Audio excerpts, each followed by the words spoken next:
Hey, what's up, folks? We're live from Penny Arcade Expo East, right here in Boston. One of the biggest booths they have on the show floor is Bethesda's, where they're showing off not only The Evil Within, but also Wolfenstein New Order. And Chris Waters, you played it for an hour and a half today. I sat down and played Wolfie Times for really a lot. I don't know, I just like to call it that. It's stupid. But it's like the game kind of has this silly sensibility to it. Like, yeah, Nazis, hilarious. It's a laugh riot. They're enslaving the world. But you know what I mean? These Wolfenstein games have always had, like, it sort of balanced that, like, this is a dark time and you are doing action hero stuff, but there's still, like, I'm gonna kick some ass, like, attitude, like, little swagger to it. And that's one of the things that I like a lot about the game. Now that I've played a big chunk of it, even though the attitude kind of feels all over the place in some ways, in other ways it's just this, like, great melange of personality. Like, you've got BJ Blazkowicz being a badass, being a ridiculous action hero,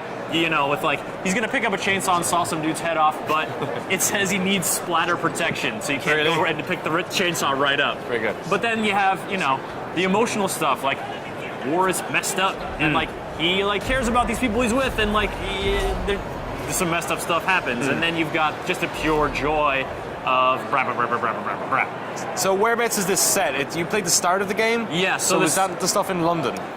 No, it's not in London. I don't want to give away too much about how the game begins, but it's sort of a Normandy-esque invasion. Okay. And that's the prologue, and then after the prologue, it shifts to a different setting, which I didn't play too far beyond the prologue.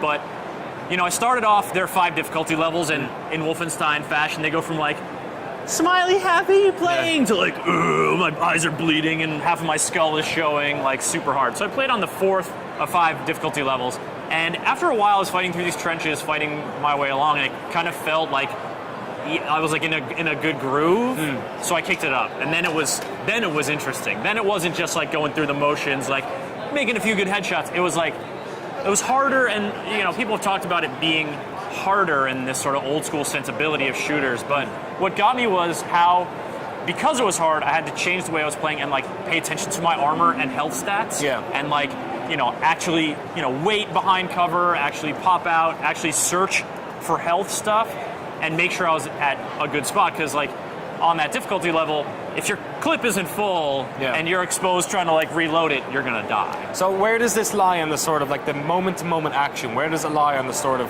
tactical first-person shooter, and then on the other scale you've got, like, old-school Quake and Wolf 3D? Yeah. Like, is it mostly, like, kind of as crazy as Serious Sam type stuff, where you're just running around blowing stuff, or? It's definitely not as crazy as Serious Sam, which is, like, very, like, fast sprint all the time. Yeah. But they do encourage you to move a lot, and it's got, you know, it's got a sprint, and it's got this slide maneuver, and then it sort of has, like, a free-form cover thing where you hold the shoulder button and, like, can lean up, can lean under, can lean out to the side, like, you know, to sort of to pop around cover and stuff like that. But they want you on the move.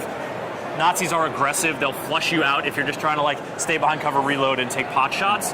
It's not really going to fly. Okay. The other thing is that whenever you talk about this game, whenever I've heard other people play this game and talk about it, they keep bringing up the, like, interesting personalities that are in this game. Even from the trailer where you see this, like, referee, like, shooting a player. Like, this game seems to have a kind of a good attitude going on. Does it work? Is it entertaining? Is it funny? I like it. So there's a lot of different personality stuff. You know, you've got the sort of the American soldiers who are like, God damn it, we're gonna get through this. War cliche, joke. But then, you know, you've got the Nazi villains. Yeah. Are, like, proper villains. Yeah. Like this guy, General Death's Head, they've been talking about a bunch lately. Great name. And, like, he's got this face that kind of looks skeletal. Like, it's scarred, so his lips are tight, and, like, there's just one scene where you're like, like, this door closes behind you, or you're in this incinerator room, you turn around, and, like, all of a sudden there's his face, like, at the window. Creeped me out. I was like, oh, you... But I was excited by it because it's more exciting when you have an enemy that you, like, want to get. I hate you. You're creepy. And then, like, he's moving around. He has, like, a little bit of Gollum to him as well. Like, super, super creepy dude. And so, like, that's happening. Or then, you know, you're sort of reminiscing, or you're meeting with resistance people, or you're like, BJ's doing this, like, reminiscing about how things used to be and now how they are. Like, there's just a lot of personality to it. And that's something that, like, a shooter campaign doesn't necessarily have a lot of, like, No. we don't see a And lot of big Wolfenstein. personality campaigns Yeah. like that. Yeah. You know, we see some that are, you know, you mentioned Bulletstorm, and that certainly has personality, but it's a very specific kind. Yeah. I feel like Wolfenstein casts the net a little bit broader. Okay. And it's hard to sort of tell if it's going to all come together well, but so far, so good, and I really enjoyed my hour and a half with it for sure. Awesome. Yeah. Well, I'm excited after hearing you talk about it as well. Yeah, and if you folks want to know more about it, there's an in-depth preview on the site from Dan Hines in Australia. He played the same demo I did, but he wrote a lot more about some different systems, some secrets that he found, and sort of how it stacks up versus old school Wolfenstein play, which he loves. So be sure to check that one out, and stay tuned for more from PAX East. It's a good time.